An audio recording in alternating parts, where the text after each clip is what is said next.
안녕하십니까. 기독자유통일당 TV입니다. 저는 부대변인 박세민입니다.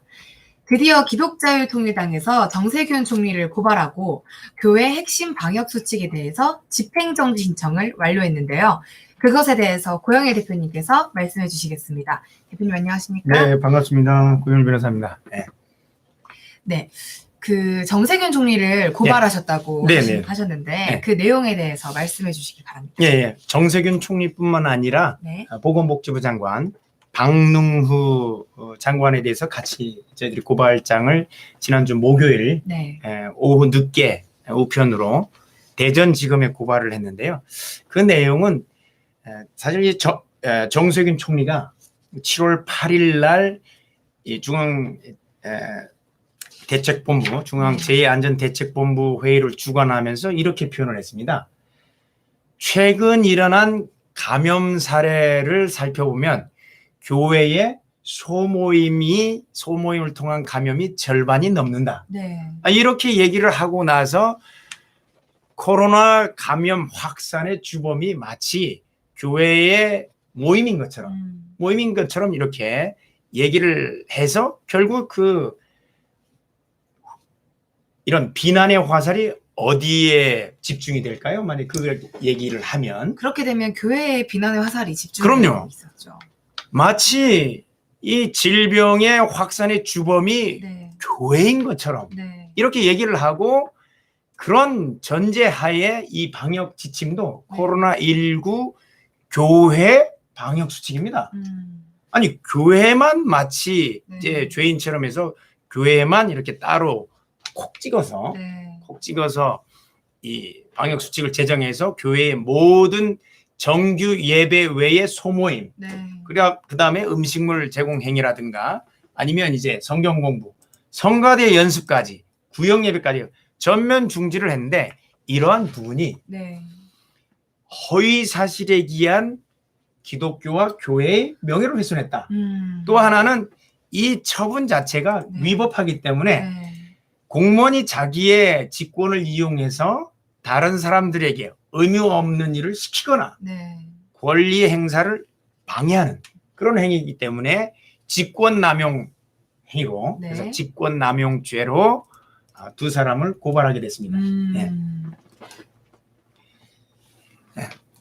그러면 그 범죄 사실과 그 고발 이유에 대해서 하나씩 한번 설명해 주시면 감사하겠습니다. 우선 이제 정세균 총리 같은 경우에는 두 가지입니다. 허위사실 유포에 의한 명예훼손과 네. 직권남용. 방금 말씀드렸던 7월 8일 중앙재해안전대책회의 네. 거기에서 정세균 총리가 그런 얘기를 했습니다. 최근 일어난 코로나19 확산의 주범이 교회의 소모임이 절반이 넘는다. 교회의 소모임 마치 절반이 넘는 것처럼 이렇게 했는데 이 내용이 만약에 허위 사실이면 결국에는 교회가 코로나19 확산의 주범이 되는 겁니다. 네. 그러면 허위 사실인지 아닌지는 통계가 바로 질병관리본부라든가 이 통계서에 다 나와 있습니다. 네. 그럼 어떻게 됐을까요?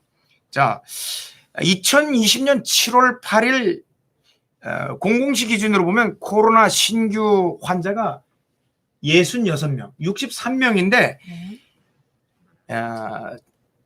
최근에 이제 60명을 넘지는 않아 하고 40명대 정도에서 갑자기 60명대로 증가를 했습니다. 그런데 이 확진자 63명 중에 33명이 해외에서 유입됐습니다. 63명 중에 33명이면 절반이 넘죠. 네. 그런데 어떻게 최근 확산된 사람 중에 절반이 교회의 소모임을 통해서 됐다는 거예요. 자기들 발표에도 정세균 총리가 그 후에 얘기를 하는 과정에서도 이 얘기를 했습니다. 그러면 절반이 넘는 숫자가 바로 해외에서 유입됐다는 거예요. 그러면 소모임을 통한 감염이 교회를 통해서 나왔다. 이거는 거짓이죠. 그렇기 때문에 그러면 이제 허위 사실이냐 아니냐는 전체 얘기한 내용 취지를 다 발표해서 하게 되는데 사실 내용의 구체성, 뭐 소명 자료 내지는 사실이 출처라든가 이런 걸 가지고 확인해야 되는데 YTN 7월 8일자 기사에서 보더라도 아까 얘기했던 대로 63명 중에 33명이 해외 수입됐고 나머지 30명 중에 일부만 교회라는 거예요. 그런데 이 6월 28일자로 조금 전으로 들어가 보면 네. 교회에서 감염자 수치에 대해서 또 나와요. 6월 28일자 기준으로 해서 볼 때는 네. 전체 감염자가 12,700명이었습니다. 네. 그중에 교회에서 발생한 환자가 몇 명쯤 됐을까요? 12,700명 중에서 몇 명 정도 됐나요? 190명밖에 안 됩니다. 12,000명 중에 예. 190여 명이요? 예, 1.49%입니다. 네. 절반이 넘나요? 12,700명 중에 절반이 넘으면 아마 6,000명이 넘어야 절반인데. 그럼요. 근데 190명이에요. 190명밖에 안 되는데 이 부분은 우리가 1.75%가 안 되고 현재 967만 6천 명이 크리스찬 기독교인으로 나오는데 거기에 요즘 참여하는 숫자가 정규 예배 참여하는 숫자가 몇 명쯤 된다고 보세요? 하도 온라인 예배를 드려서 45%가 안 된다고 합니다. 그 45% 중에 걸릴 확률이 0.00475%입니다. 지난주에 분석을 해주셨죠? 네. 0.0475%밖에 안 되는데 정세균 씨는 이분이 종교가 저는 뭐 기독교라고 얘기를 들었는데요. 어느 교회 뭐 안수집사라고 하는 소문도 있고요. 근데 0.00475%밖에 안 되고 실제 발생한 비율도 1.49%. 네. 그런데 어떻게 절반이 넘는 숫자가 교회 소모임을 통해서 발생이 됐는지 전혀 저는 이걸 통계라고 하는지 억측이라고 봐야 되지 않겠습니까? 그래서 이 부분은 결국 코로나 최근 감염 환자 중에 절반이 넘는다는 것은 명확한 허위사실입니다. 허위사실 유포가 예, 허위사실이 됐고 그러면 이 명예훼손이라는 게 뭡니까? 우리 인격에 대한 훼손을 말합니다. 네. 우리 인격이 훼손되는 부분은 단순히 자연인 우리 개개인뿐만 아니라 이 단체도 포함됩니다. 근데 교회는 사실 교회의 정의가 어떻게 되죠? 우리 그 부대변인 교회의 정의는 교회 당인가요? 아니면 예수 믿는 사람들의 모임인가요? 사람들의 그렇죠. 모임이죠. 이거는 단순히 교회 당 예배당 건물을 얘기하는 게 아니라 믿음을 같이 하고 있는 예수 그리스도를 구주로 받아들인 사람들의 공동체를 교회라고 하는 겁니다. 네. 그럼 그 공동체의 명예가 코로나19 확산의 주범이 교회로 가면 그 공동체가 훼손이 될까요? 안 될까요? 완전 우리 개개인뿐만 아니라 훼손이 되죠. 네. 그래서 이러한 허위사실 유포로 인해서 한국의 기독교인 전체 그리고 교회 전체가 우리의 인격 훼손을 입었다는 거예요. 그럼요. 그래서 정세균 총리의 그 언급은 기독교에 대한 그리고 교회에 대한 허위사실 유포에 기한 명예훼손이 성립됩니다. 정말 그래서 맞습니다. 그래서 명예훼손죄로 일단 고발을 했고요. 네. 두 번째는 보건복지부 장관과 정세균 총리 두 사람 다 해당됩니다. 네. 직권남용죄라는 거는 형식적으로 일반적으로 공무원의 권한에 속하는 사항에 대해서 목적이나 방법 등에 있어서 실질적으로 그 대상자에 대해서 부당한 행위를 한 거를 이제 직권남용이라고 합니다. 네. 그래서 일반적 권한에 속하는지 정세균 총리가 중앙재해대책안전본부에서 회의를 주관해서 박능후 보건복지부 장관을 이렇게 감독하는 지위에 있습니까? 국무총리면 장관들 감독하고 하나요? 아니요. 아니죠. 당연히 국무총리면 전체 행정각부의 장관들을 감독하게 돼요. 네. 그러니까 감독하고 지시하는 거는 총리의 권한에 속하는 거예요. 네. 예, 그러면 이 보건복지부 장관 박능후 장관이 이런 코로나 예방 수칙을 만들어서 배포할 권한은 있을까요? 일반적인 없습니까? 근데 법에는 있긴 있어요. 네. 감염병 예방법의 49조에서 이런 조치를 할 권한이 있어요. 그런데 그 조치를 하는 것이 적법해야 되는 거예요. 단순히 그런 권한이 있다고 해서 이걸 다 행사할 수 있는 게 아니라 이런 권한을 행사할 정당한 그 적법한 절차와 적법하게 권한을 행사해야 되는데 여기서 지금 권한이 어떤 부분에서 문제가 되냐면 이게 어떤 권리를 행사하는데 이거는 이제 이 보건복지부 장관의 재량권이라고 보는데 재량권이 남용되거나 네. 그다음에 일탈되거나 이렇게 하면 안 돼요. 그런데 이 재량권이 일탈이라든가 남용을 판단하는 이 부분은 이제 우리가 바로 비례 원칙이라든가 네. 평등의 원칙을 가지고 우리가 판단을 하게 됩니다. 네. 그러면 이제 이분들이 판단 그 예방 수칙에 보면 어떤 부분이 나와 있나요? 그 한번 박스 한번 해보시겠습니까? 박스 그 예방 수칙 교회에 대해서 코로나19 교회 핵심 방역 수칙 한번 볼까요? 여기 보면 자, 정규 예배 외 각종 대면 모임 활동 및 행사 금지. 자, 정규 예배라는 게 여러분 정규 예배 모임 외 나머지 모임은 정규가 아닌가요? 성경 공부를 정규적으로 합니까? 아니면 정규적으로 합니다. 본인이 다니는 교회는 정규적으로 하죠. 네. 그다음에 구역 예배는 정규적으로 합니까? 아닙니까? 정규적으로. 네. 성경 공부 정규적으로 하죠. 네. 어린이 주일학교 다 정규적으로 합니다. 네. 그러면 어떤 예배가 정규 예배고 어떤 예배가 정규 예배가 아닌 거는 국가가 정합니까? 아니면 교회가 정합니까? 교회가 직접 정합니다. 그렇죠. 교회가 직접 정하는데 이 코로나19 교회 핵심 방역 수칙은 국가가 정하고 있다는 거예요. 네.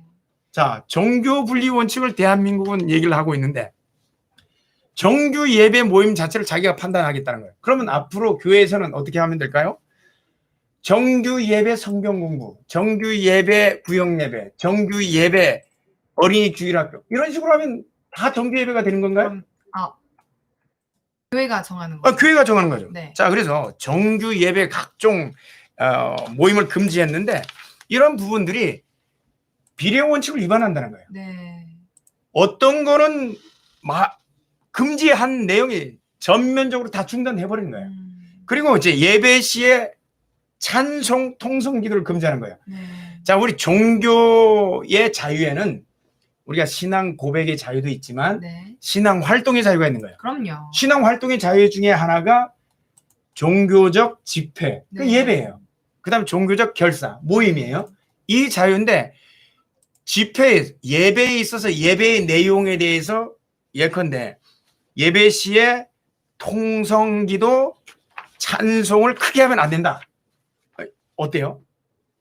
정말 명백한 신앙인의 자유를 침범하는 그렇죠. 행위라고 생각합니다. 자, 예컨대 우리가 집회 및 시위에 관한 법률에는 예배 소음을 크게 하면 야간이라든가 주간에 소음을 크게 하게 되면 거기에 대한 명확하게 소음 측정하는 기준을 제시해요. 집시법 시행령에 네. 주간에는 70대 야간에는 60데시벨 주택가에서는 네. 그다음에 그 외에는 65데시벨 이런 데시벨 소음 기준을 명확하게 하는데 예컨대 교회에서 큰 소리로 예배들 찬송하지 마라 그다음에 통성 기도를 하지 마라 하게 되면 어떻게 될까요? 큰 소리 판단을 누가 한다는 얘기예요? 국가가 어느 게 큰 소리고 어느 게 작은 소리인지를 국가가 자기 마음대로 판단하겠다는 거예요.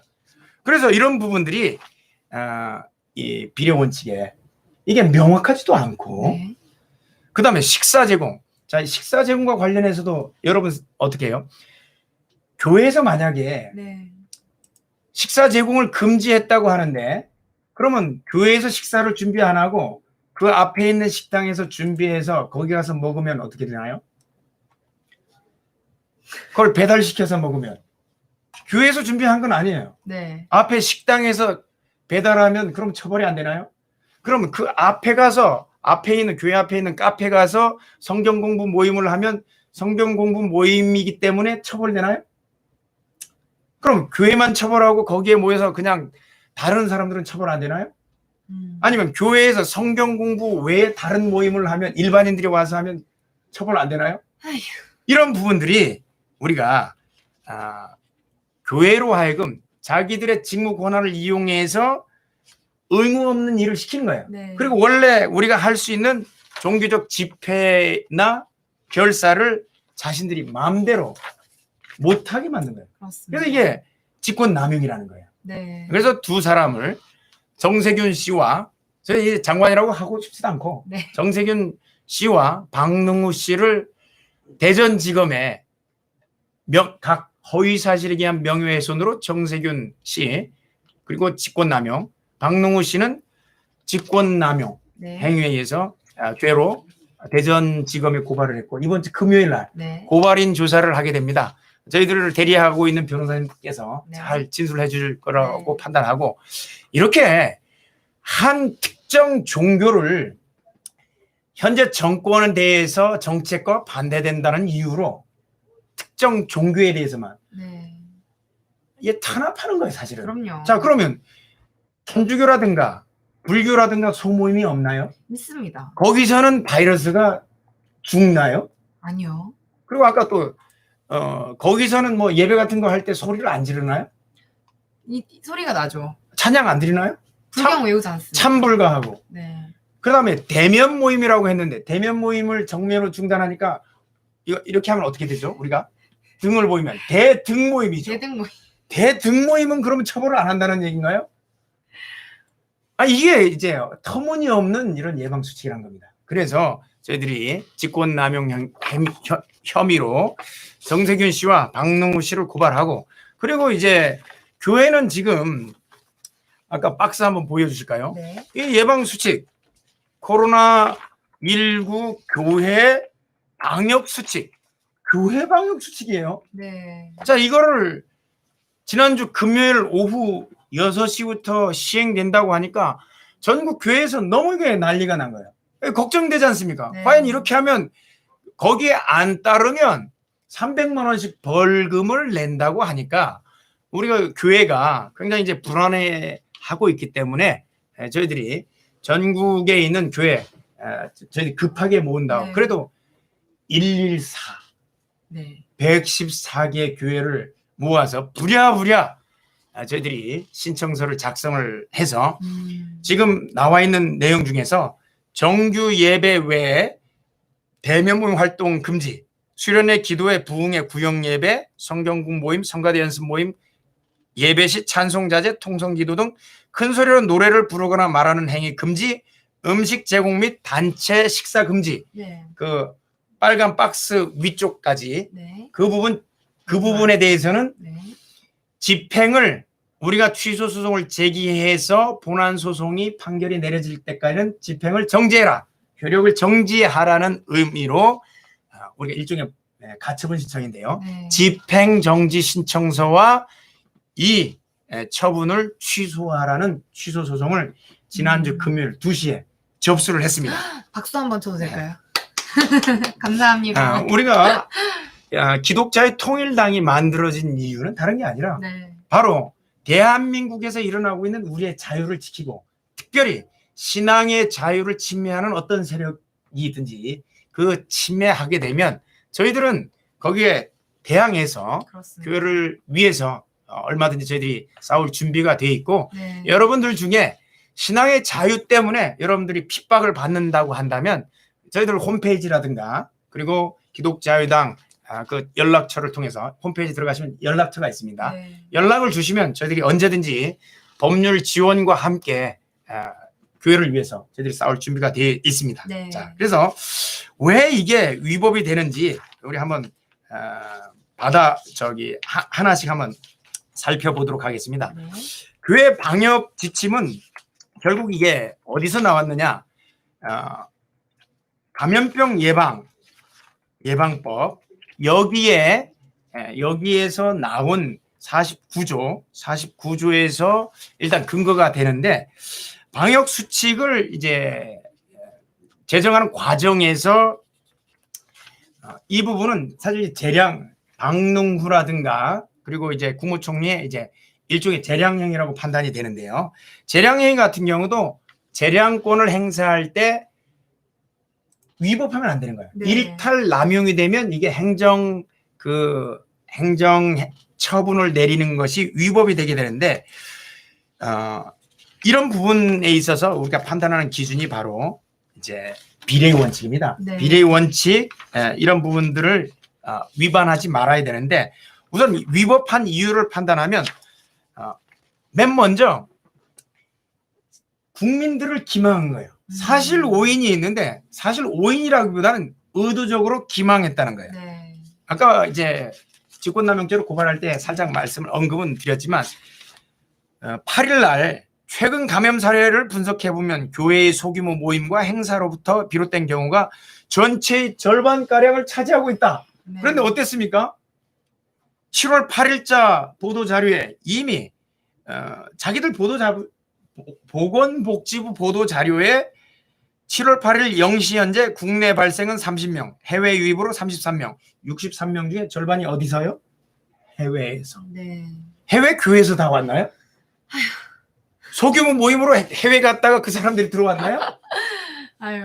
자기들 보도 자료에 그렇게 나와 있는데 네. 절반가량이 교회 소모임에서 비롯됐다는 것은 사실 오인, 내가 오해해서가 아니라 국민들을 기망하는 거예요. 그럼요.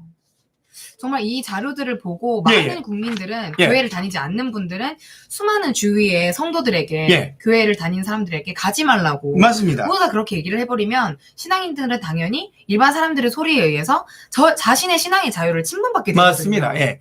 그래서 7월 9일 현재 7월 9일자 자료에도 보면 해외 유입 환자가 468명 증가한 것으로 됐는데 최근 2주간의 그 해외 유입 환자의 비율을 보면 36%. 네. 해외 최근 하면 5월 25일부터 6월 8일까지 그다음 9월 23일까지 2주 동안 보면 계속 해외 유입 환자들이 증가하고 있습니다. 그리고 이태원 클럽 환자들 거기서 발생한 코로나 바이러스 지난주에 우리가 얘기를 했었죠.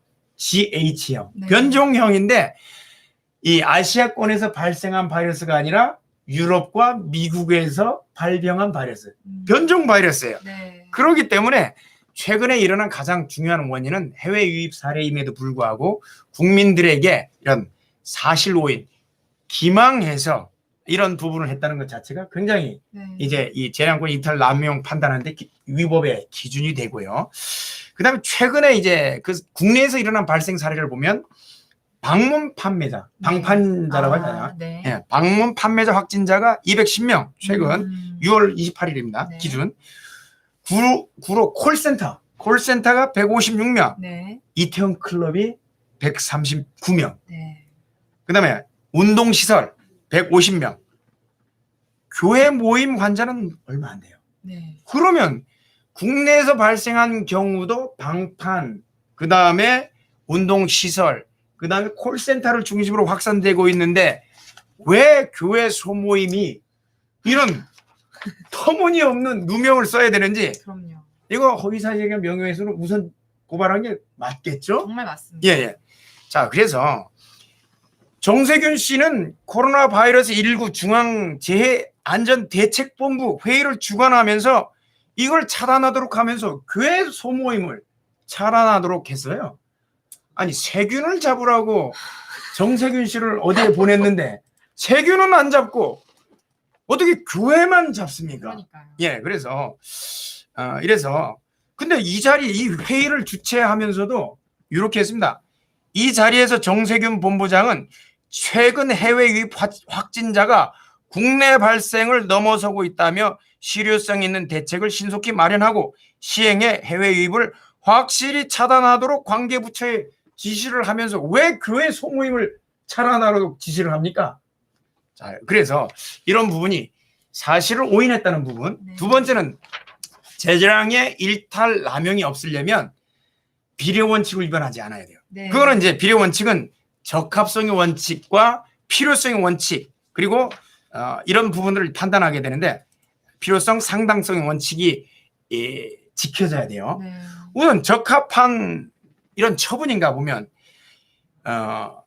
이 제한할 수도 있고 완전히 금지할 수도 있는데 이 특히 예배 시에 찬송 자제, 찬송 크게 부르는 것 못하게, 통성 기도를 못하게 한다든가, 그 다음에 음식물 행위 자체를 아예 다 금지해 버린다든가, 네. 이런 분들이 결국 요 수단 자체가 이 적합성의 원칙에도 어긋난다.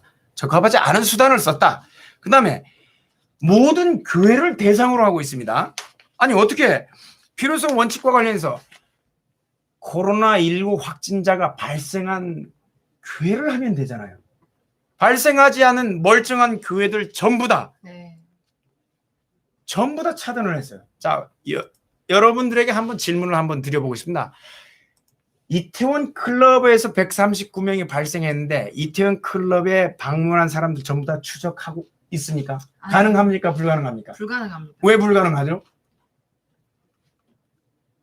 방문 기록을 작성 안 했어요. 네. 그런데 교회에 가면 방문 기록 요즘 쓰고 있습니까? 안 씁니까? 매일매일 쓰고. 매일매일 쓰고 있습니다.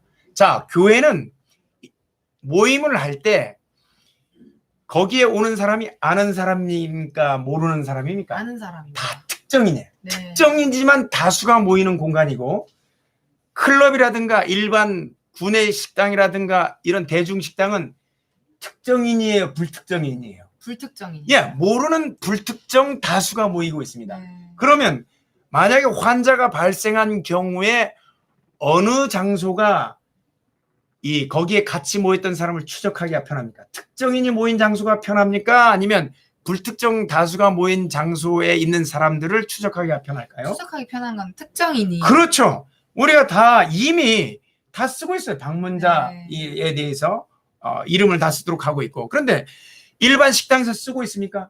아니요. 안 써요. 구내 식당에서 쓰던가요? 아니요. 안 써요.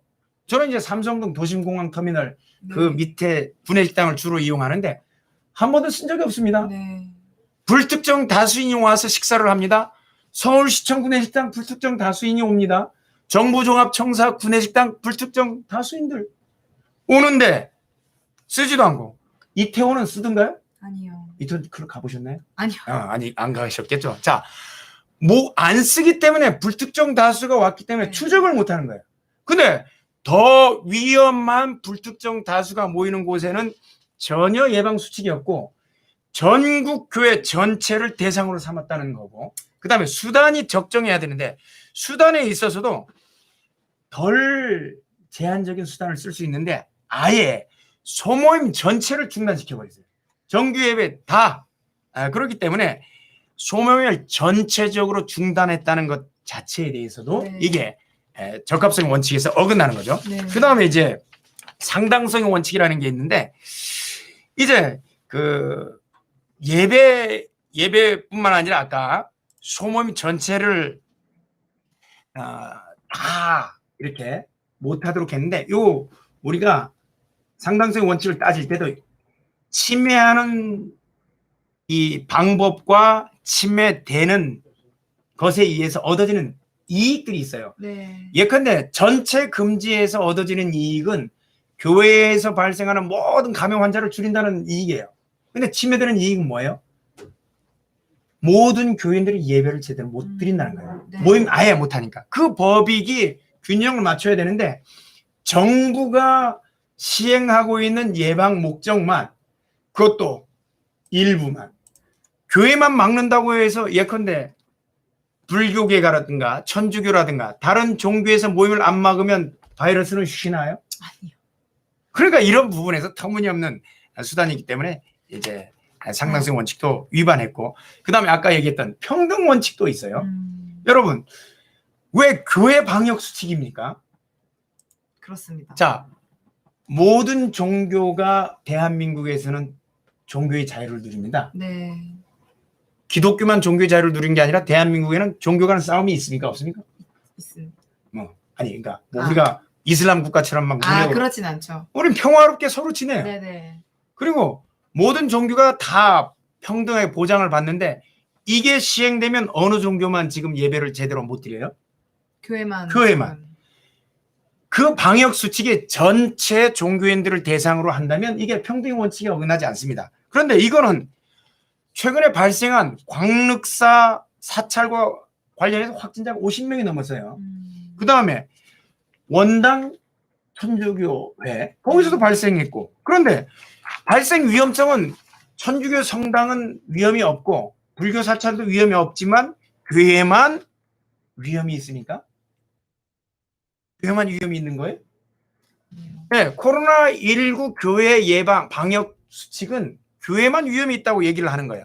그런데 평등의 원칙은 다 같이 이제 꼭 같이 취급을 하는 건데 네. 같은 종교 집단에 대해서 다른 종교 집단에서 어떤 종교 집단은 보장하고 어떤 종교 집단은 아예 모임 자체 소규모 모임 자체를 막아버리고 천주교는 소규모 모임이 없나요? 있습니다. 불교는 없나요? 있죠. 그런데 왜 그러면 교회만 이렇게 모임을 금지하는 걸까요? 네. 그래서 이런 부분이 같은 취급을 해야 되는데 완벽하게 달리 취급해서 교회만 맞기 때문에 평등 원칙에도 위배됩니다. 그 다음에 모임 중에서 이 소모임 못하는 이유 중에 하나가 뭐 침이 튀어서 요즘 뭐 어려운 단어를 쓰더라고요. 비말. 아니 그냥 침이라고 하지. 비말이 침으로 인해서 감염이 되면 우리가 교회 소모임만 침이 튑니까? 아니면 밖에서 말하면 침이 안 튀나요? 밖에서 말하면 다 침이 튀죠. 예, 다른 모임에서 침이 튀어요. 네. 결국 마스크만 잘 쓰면 비말을 통한 이 확산은 방지가 되는데 그 단적인 예가 왕성교회에서 최근에 환자가 발생했죠. 그런데 왕성교회 일부 청년들이 수련회 갔다가 와서 감염이 됐는데 네. 전체 교인 1,000명, 2,000명이 넘는 교인을 대상으로 전수조사를 했다고 하죠. 근데 발견됐어요? 안 됐어요? 안 됐어요. 안 됐죠. 왜? 다 마스크를 끼고 교회는 방역 지침을 이미 그 전부터 네. 철저히 지키고 있기 때문에 교회만큼 잘 지키는 데가 네. 있습니다. 그런데도 불구하고 카페, 식당 같은 모임은 이거를 허용하고 종교적 집회인 예배나 종교적 그 소모임에 대해서 특히 기독교 집회와 기독교 모임에 대해서 결사에 대해서 이렇게 막는다고 한다면 이것 자체가 평등의 원칙에 위배가 됩니다. 그래서 이런 부분 가지고 참 여러 가지로 참 우리가 이해가 안 되는 부분들이죠. 네. 마지막으로 이제 이거를 위반한다면 아까 얘기했던 대로 300만 원 벌금에 처한다는 거예요. 형벌을 부과하려면 네. 처벌을 하려면 명확해야 돼요. 명확해야 되는데 집회 및 시위에 관한 법률 아까 얘기 드렸죠. 교회에서 크게 찬양하면 안 된다. 네. 통성 기도하면 안 된다. 크게 찬양한다는 게 어느 만큼 크게 해야 되는 건가요? 명확해요? 아니요. 이건 판단하는 사람 마음대로 네. 사또 마음대로 한다는 거예요. 그럼요. 정부 마음대로. 집회 및 시위에 관한 법률 시행령에서는요. 아예 명확하게 그 데시벨을 얘기를 해요. 집회 및 시위에 관한 법률 시행령에서 주거 지역에서는 주간 65데시벨, 그 다음에 야간에는 60데시벨 이하 이렇게 규정이 돼 있는데 이거는 큰 소리로 하지 마라. 이건 자기 마음대로 하겠다는 거예요. 그래서 명확성의 원칙에도 반하고요. 네. 그 다음에 정규 예배라고 한 부분, 정규. 그러면 우리 교회에서는 여러분들 저 방송을 듣는 교회에서는 이렇게 얘기합시오. 모든 모이면 정규 예배라고 붙이십시오. 왜? 정규 예배에 대한 판단은 정부가 하면 안 됩니다. 이거는 교회가 판단하는 거지. 왜 교회에 정치가 교회에 들어와서 정규 예배가 아니냐 뭐를 판단해요. 그럼요. 예. 앞으로 그럼 어떤 소모임을 해도 정규 예배. 예, 정규 예배. 정규 예배를 그 앞에 붙이시기 바랍니다. 네. 자, 이거를 불명확하다는 거예요. 그 정규 예배 외의 소모임이라는 그 부분 자체가. 네. 그래서 그다음에 예컨대 교회가 아닌 교회 앞에 있는 길 건너편 카페 가서 하면 그 소모임을 하면 그러면 처벌되나요? 교회 모임입니다. 네, 그럼요. 그럼 처벌되나요? 정세균 씨, 박능우 씨 처벌되나요? 처벌되는가? 만약에 처벌된다면 거기에 모인 다른 사람은 왜 처벌이 안 됩니까? 그럼요. 자, 이런 부분들이 사실 이제 말이 안 되는 부분이고 탄압과 차별입니다. 예, 그래서 이거는 교회가 광화문 집회를 통해서 문재인 하야 운동을 벌이면서 현 정권에 대해서 비판을 했다는 이유로 이제 교회를 특정해서 코로나19 방역 수칙인데 왜 거기가 교회 방역 수칙이라고 합니까? 그럼요. 예, 기독교에 대해서만 이렇게 탄압한다는 부분에 대해서 저희들은 인정할 수가 없습니다. 그리고 마지막으로 이게 종교의 자유는요, 헌법상 보장되어 있는 권리입니다. 헌법 20조에 네. 모든 국민은 종교의 자유를 가진다. 네. 이 항에서는 국교는 인정되지 아니하며 정치와 종교는 분리된다. 네. 종교 분리 원칙을 바로 이런 때 쓰는 겁니다. 네. 국가가 왜 예배에서 정규 예배니 소모임을 자기들이 마음대로 구분을 합니까? 그럼요. 예, 그리고 이 신앙의 자유, 종교의 자유는 헌법상 보장된 권리를 일개 법률에서 임명한 장관, 총리가 마음대로 침해한다는 거예요. 그럼요. 법률 가지고. 그리고 법률로서 우리의 권리를 제한할 수 있지만 그 권리에, 우리의 자유의 본질적인 내용을 침해하지 못하는데 예배 시에 찬양하고 기도하는 게 필수적이죠. 네. 성경에서는 뭐라고 합니까? 소리 높여 여호와를 찬양하라. 네. 부르짖어 기도하라고 하는데 우리의 교리에 대해서 국가가 개입한다는 거예요.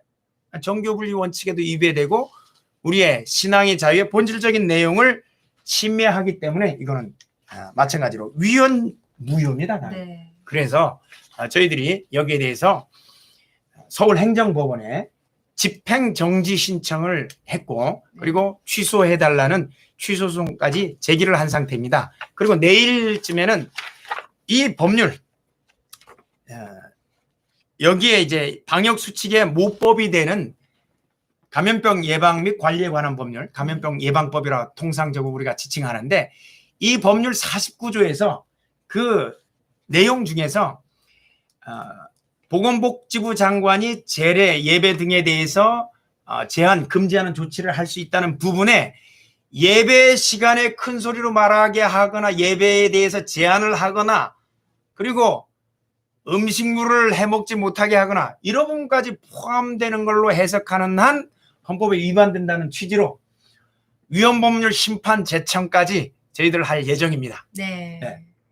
앞으로 이런 정부가 결국 이런 내용들을 보면 과거에 이인영 지금 국회의원인데 네. 지금 통일부 장관 됐죠. 네.